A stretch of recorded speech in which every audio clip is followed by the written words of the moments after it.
the old fashioned is a very simple cocktail. It's 3 ingredients. 4 if you include the orange peel, and I do, or just the citrus peel in general is very important. So it's simple syrup, bitters, spirit.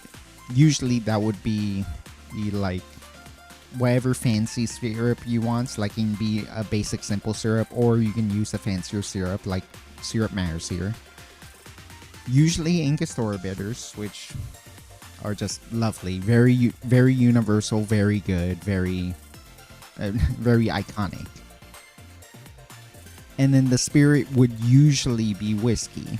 It was a whiskey drink. When people made improved whiskey cocktails, they were whiskey based. When people decided they wanted old fashions instead of IWCs, they were whiskey based.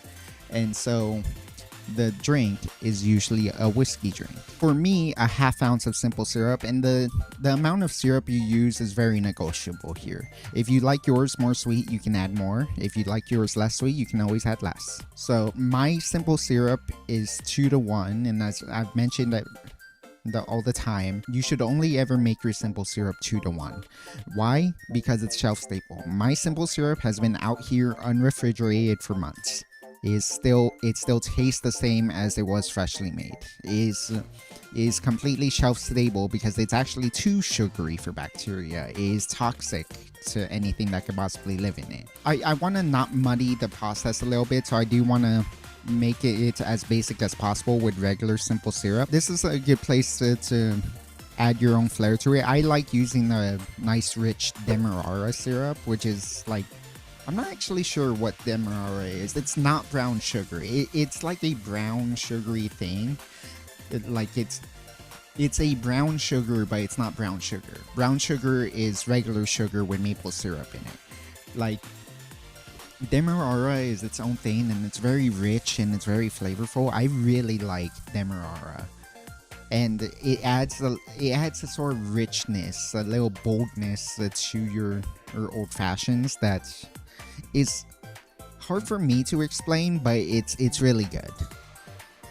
I would say most old fashions have around 2 dashes of Angostura bitters. So for the record, that is going to be how I make every old fashioned today. It will be half an ounce of simple, 2 dashes of Angostura bitters, and then dealer's choice.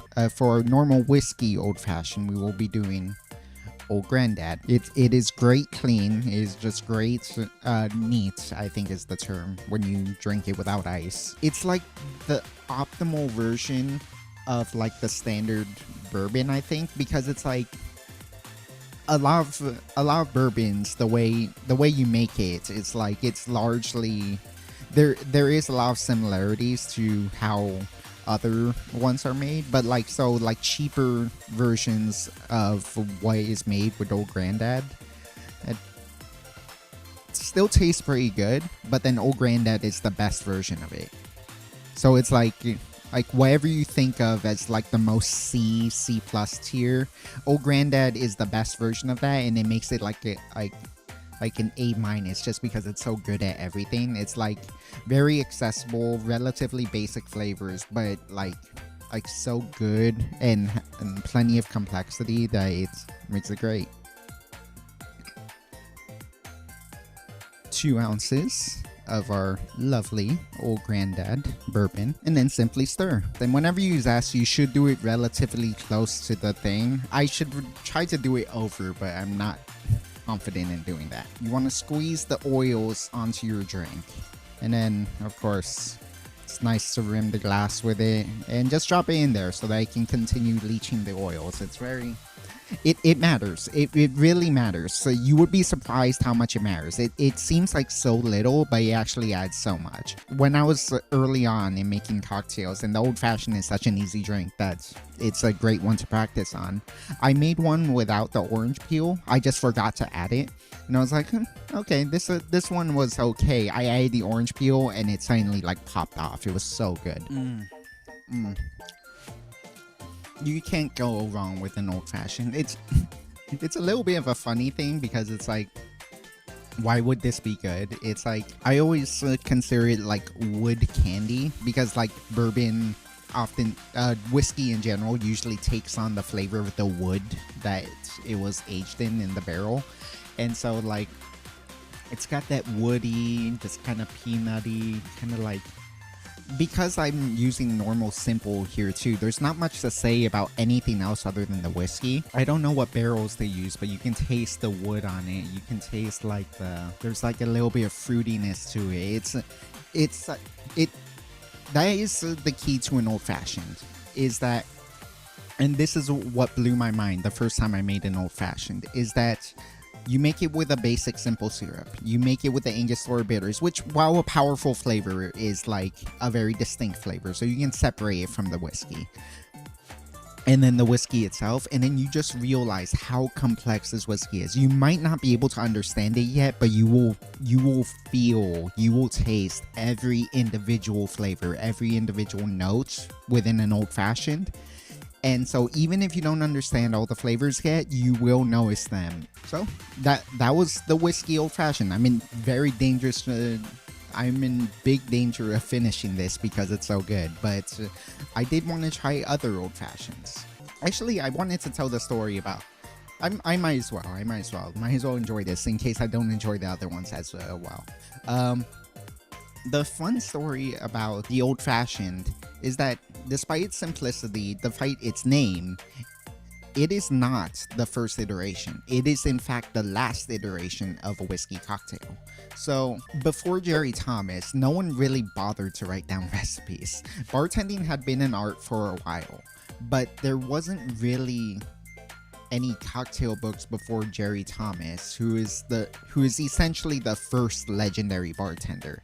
And it was because he wrote down his recipes. He went around, copied some other people's recipes, made his own, like really put down the art of making these drinks, making his own, making other people's one, opening bars in San Francisco during the gold rush, during like all these other times, like traveling around America. And so there were lots of iterations of a whiskey cocktail. Like the first iteration of it would be like a Genever cocktail, which is just like similar thing. You have to remember they didn't have refrigeration, so instead of ice, they just diluted it directly with water. And so it would be like Genever, water, or bitters, and like a sugar cube instead of like syrups, because we didn't know how to make syrups yet. You stir that up. It's a lovely cocktail. It's not as good as it could be nowadays with actual ice, but it was good. People iterate on it, but are converging on the same point to like very modest improvements. They have ice at this point, they have syrups at this point, so they use a fancy syrup. They put a bar spoon of maraschino, they put a bar spoon of curacao, they wash the glass with absinthe. They mix up the bitters. They might use like a grapefruit bitters and a Angostura bitters, and then the whiskey, and we call that, nowadays we just call that an improved whiskey cocktail, because that is the convergence we got to. Was like almost everyone was making it this sort of way, and just making like a really fancied up whiskey cocktail that had a ton of different ingredients in it that all worked really well together, and it's lovely. In fact, I do prefer an IWC, an improved whiskey cocktail, over an old fashioned. There were people who disagreed. People didn't like that it was getting so fancy and you're using all them syrups and all them different things. I want it the old-fashioned way, except that they don't remember exactly what the old-fashioned way was. They still like having ice. They do like... They still liked having ice. They liked having specific things about the new way, except that they wanted it pared back down to just be about the whiskey. Just give me the whiskey. And then so the old fashioned became a very simple thing of simple syrup, bitters, whiskey. And it turns out that is fine. In fact, that is still excellent. This is still an excellent drink, and it only took 3 ingredients. The old fashioned is the last iteration of the whiskey cocktail, and obviously it continues to evolve from there, but the old fashioned itself became a formula of sorts. So that formula of bitters, sugar, spirit, I think could make good drinks no matter what. I was kind of inspired by this with How to Drink had a funny episode where he takes bad drink orders that people got in restaurants. And one of the ones he did was a gin old fashioned, and he was like, this tastes fine. I don't know why this is considered a cursed cocktail because it just tastes fine. It's weird to imagine a gin old fashioned, but that works. And so I kind of wanted to see what other old fashions taste like. And thus why I wanted to do this stream. And the next old fashioned I'm going to make, we made the basic whiskey old fashioned, which, excellent. Now I want to make a tequila old fashioned. So we got our simple syrup and our Angostura bitters. Now we are going to add tequila instead of whiskey. And as I mentioned with the whiskey old fashioned, the old fashioned is such a good showcase for the whiskey you put into it that I'm willing to bet it's going to help me learn other things. I'm pretty good now at doing whiskey, at noting whiskey. I'm okay at noting rum and gin, but I think I could do better. And I've never been good at noting tequila. I feel like it would really help me to learn how to note tequila if I actually use tequila. Ooh, this was a good rip. Okay, that was one of my better works. Oh my goodness, nice juicy peel right there. This one's gonna be nice and orangey. One tequila old fashioned. Oh, that's so orangey. Oh, it's a little. This was almost too good of an orange rip. I taste so much orange oil. I can't notice the tequila. Ooh, that's lovely actually. Yeah. I'll admit, I've never really been into tequila. I love tequila-based drinks. So you give me a cocktail with tequila in it, I tend to love it. My issue was, for a long while, I just did not like tequila at all. And I'm pretty sure it's because I've only ever had shitty tequila. When I went shopping for tequila lately, just in general, whenever I need a new bottle of tequila, I always ask the store or one of the employees at the store to recommend me a tequila, because it's like they tend to know their shit, and this is a lovely tequila. Yeah, it has like a grassy, like weirdly chewy herbal note. Like it rides the sweetness as it brings in like a nice mellow, sort of more pleasant herby flavor that mixes with the Angostura really well too. Yeah, I like that. And it, once again, it showcases the tequila in the old-fashioned style with just sugar, bitters, and the tequila itself. I can now like pick it apart. I now taste 4 different notes in it, as opposed to like, oh, the base tequila-y flavor. I'm just wondering how you can even describe a drink as chewy.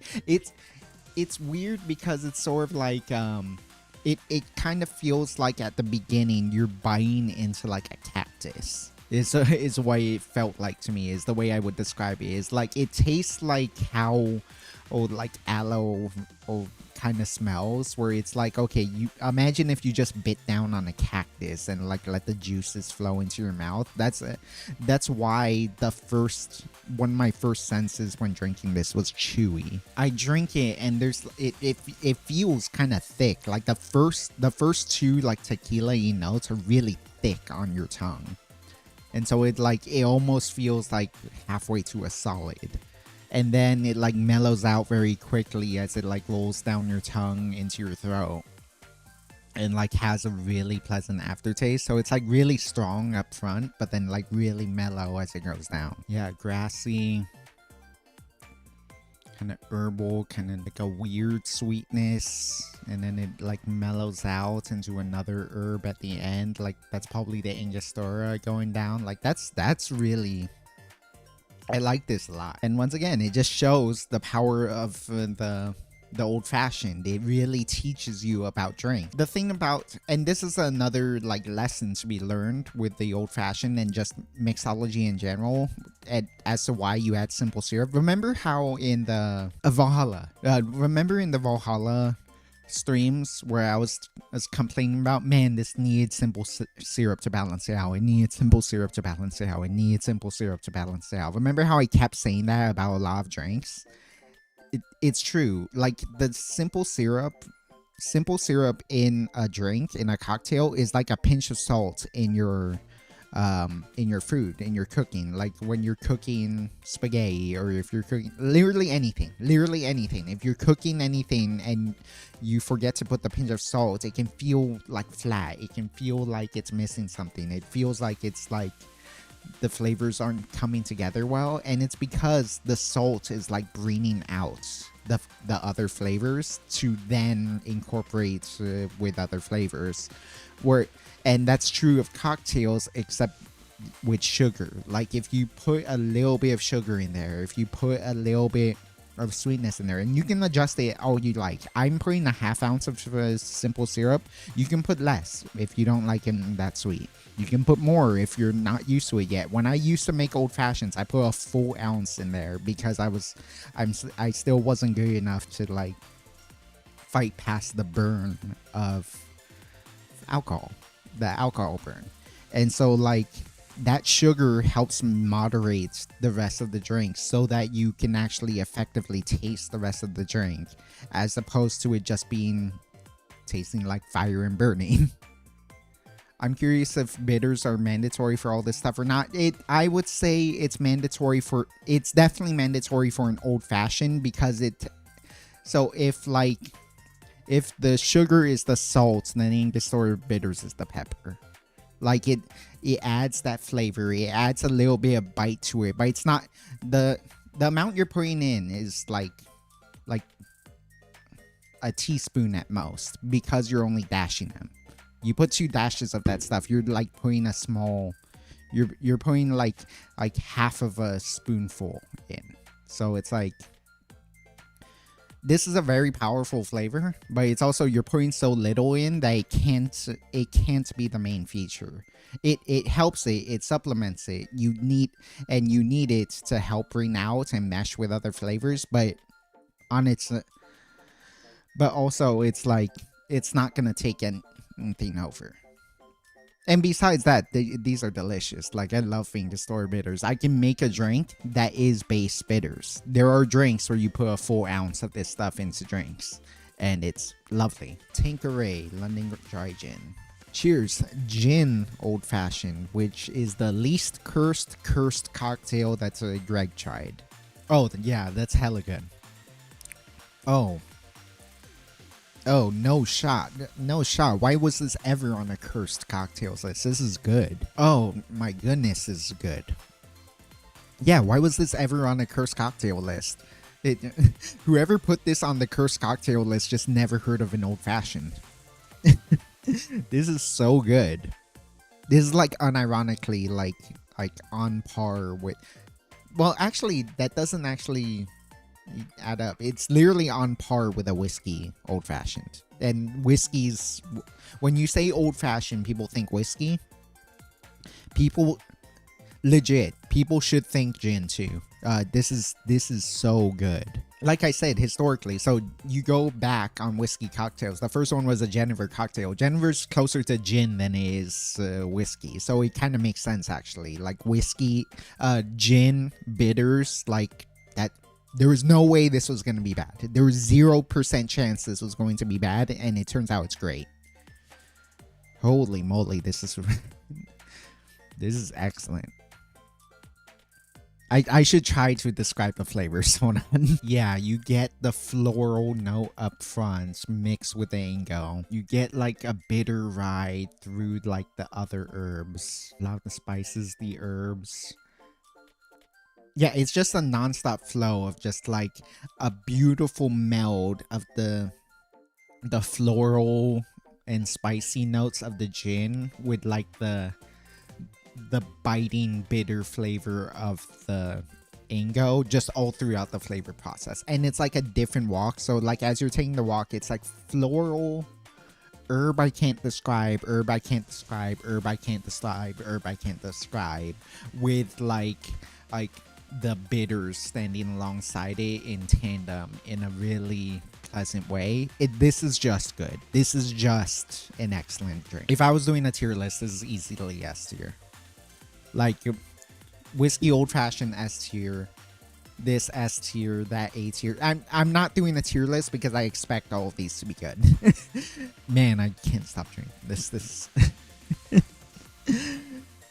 How is a gin old fashioned ever gonna be considered cursed? This is so good. And Tanqueray is not a top tier gin at all. It's like it is very much like a midfield gin. It's like adequately priced, higher than bottom shelf. Like it's adequately priced. It's like market standard, and like in an old fashioned, it's wonderful. I need to make more gin old fashions, because if that's what a gin old fashioned tastes like, I can't wait to try it with even better gin. And Tanqueray's a fine gin. All right, next up, rum. So 1/2 ounce of simple syrup, 2 dashes of Angostura bitters again,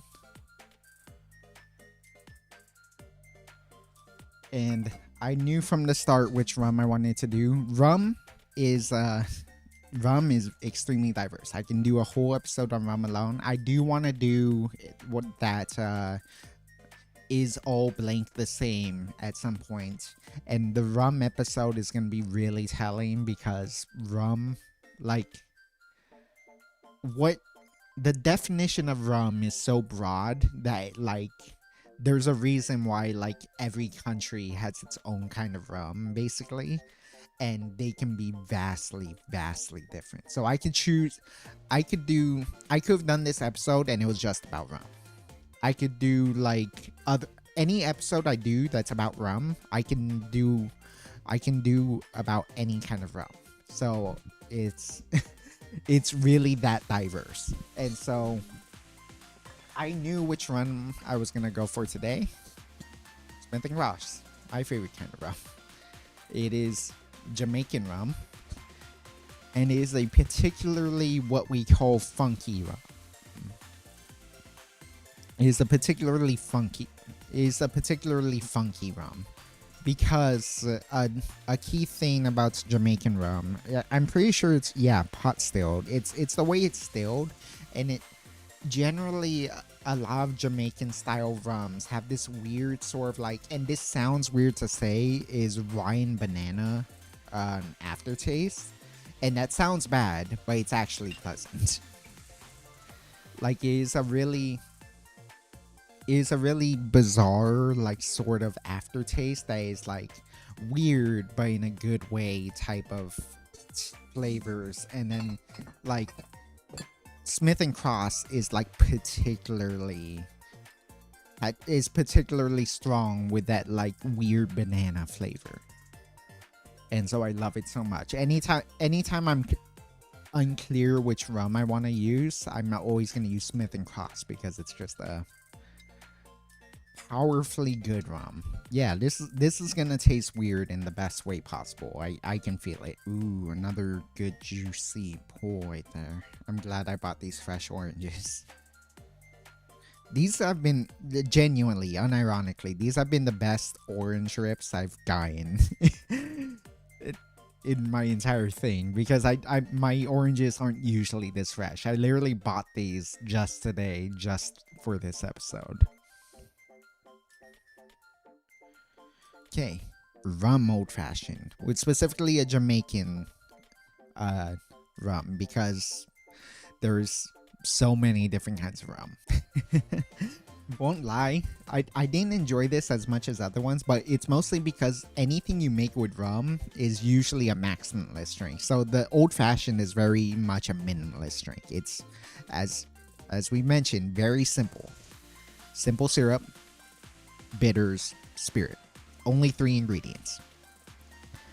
things you make with rum, you tend to go crazy with. It's like, okay, the Mai Tai, for instance, you put orgeat, which is almond syrup. You put it's lime juice. You put it's curacao. You put 3 different kinds of rum in there. I use ½ ounce of Smith and Cross, ½ ounce of Clanray 5-year, 1 ounce of Overproof, and then you shake that with crushed ice, and you serve it with crushed ice, and then you like put cherry in it, and then you put mint leaves in it to like enhance the nose of it. And so it's a very maximalist drink. As I mentioned with the other drinks, the old fashioned is a great way of sampling your spirit, because it really brings out everything that spirit is about. And confirmed, Smith and Cross is absolutely heavenly. What was that Gwen Stefani song? This shit is bananas. BANANAS. Bananas. Bananas, bananas, bananas, bananas. It tastes like weird bananas. Yeah, it's like a banana pie, or like a banana like cream cake with just like all sorts of baking spices and delicious like nutmeg. I didn't put any nutmeg in there, but I taste nutmeg and like some fruits. I think I detect some apple in there. Yeah, confirmed. Smith and Cross is an excellent rum. Also, when I drink rum drinks, I'm expecting like a million different flavors, just because as rum drinks tend to be maximalist. This is a minimalist drink. And so it's a little bit weird to like have a drink that's so minimalist with rum. I do not dislike it at all. It's great still. It just feels a little weird to have such a minimalist drink with rum. So, like, weirdly, the one I was looking forward to the most was actually, like, my least favorite one. But if this was a tier list, it's like S tier, S tier, A tier, A tier. Like, this is still, like, a very lovely drink. A very good drink. If I was served this at a bar, I would love it. It's just, like, I would rather have a whiskey or a gin. Old-fashioned. This is still great, just not as good as it could have been. That's more the nature of rum drinks rather than the rum itself. The last one is going to be a vodka one. And you've heard my opinions on vodka during the Valhalla streams. I genuinely don't like vodka just because it's like it is genuinely flavorless. It is genuinely like people joke that it's spicy water. It literally is. It dilutes your drink but makes it stronger, and that's the only value that vodka brings. So not looking forward to this one. Vodka. There is a reason I choose Tito's, by the way. I have a very strong opinion on vodka, as I've mentioned before. I think it's flavorless. I think it doesn't matter which vodka you do.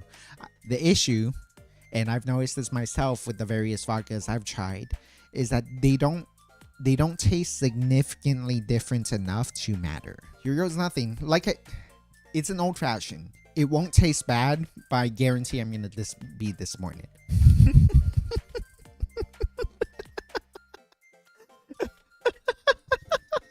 I'm sorry. This is not funny to anyone but me.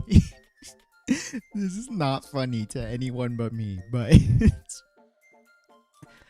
so I love this, but for completely the opposite reason you think.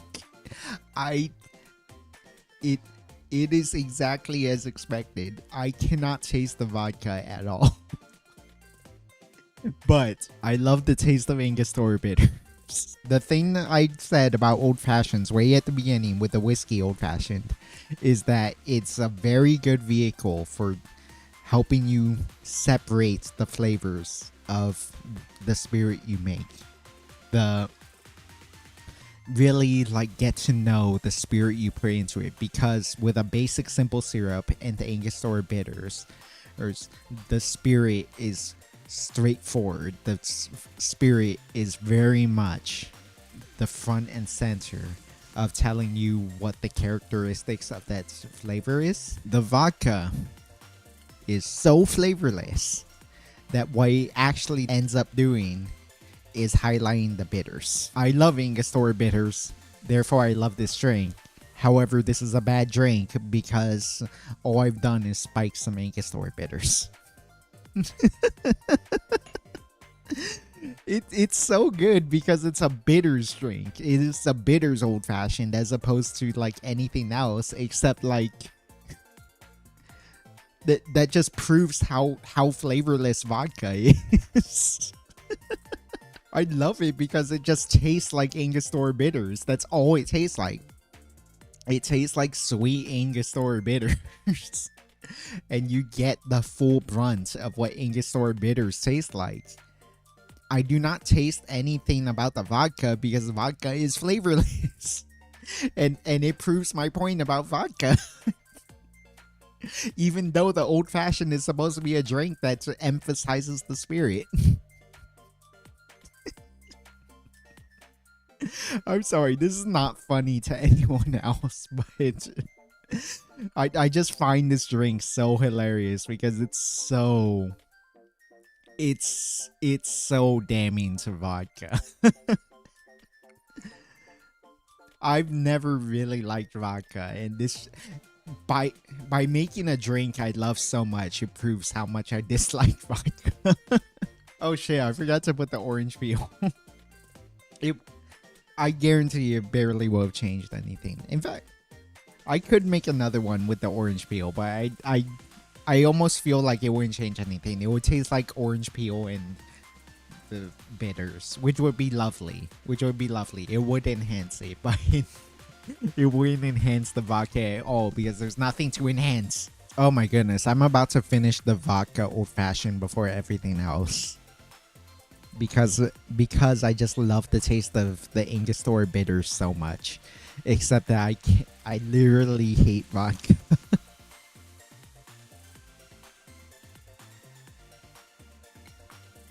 Holy crap, I finished it. Yeah, I don't know. Maybe it's a selfish request, but this was fun. I learned a lot about some of my favorite spirits. I learned a lot about vodka. I learned a lot about old fashions, and I hope you learned something too about just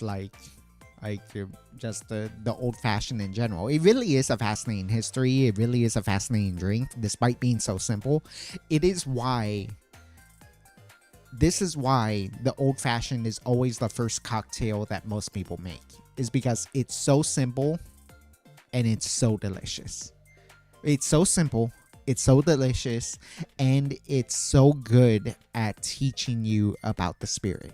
And so it is just a wonderful entry point into the world of mixology, and that's what I'm trying to do here with this channel. Is I'm trying to teach you what it's like to be able to learn how to mix your own drinks, to make great drinks, to really enjoy these drinks, to understand why people speak so highly of these alcohols. How do I put the call to action in the video that feels natural? And I just couldn't find a way, so I just literally put the meme comment and subscribe at the end of the video, and that was it.